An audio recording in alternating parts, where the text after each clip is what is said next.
তো আসসালামু আলাইকুম গাইস, দিন পরে আসলাম র্যাঙ্ক ম্যাচে। দেখা যাক টিমমেট আবার মিলে ল্যান্ডিং করছে।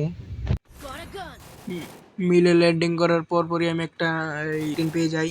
সামনে এনিমি ফাইট করছে, আমি আর কিছু না ভেবে রাশ করে দিই। সামনে যা দিয়ে দুইটা একটা নকে পড়ে আছে, পোলালটা মাটি একটা কিল চুরি করি। তো ওটা কোনো ব্যাপার না, গাইস আরেকটা আমায় এসে মেরে দেয়।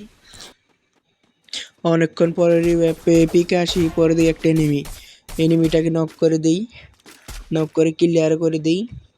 বরাবর এটা আবার আমার হিট লিস্ট ছিল, হিট লিস্ট ক্লিয়ার করে আবু সাইদিকে দিকে নগে নগে এনিমি নামছে সাথে সাথে। কই এনিমিটা কই?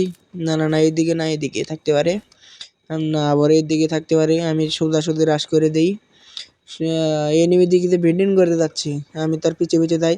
তার দেখেন গাইস কাহিনীটা কি হয়, টিমমেট কিল পায় নাকি আমি পাই। তো দেখেন কে কিল পাই জানি না, এনিমি ফুল ড্যামেজ দিচ্ছে আমাকে। স্কাইলার ওপি আমার কিল এসে পড়ছে, দুটো তাকে নসিবে আপনা আপনি আসিবে।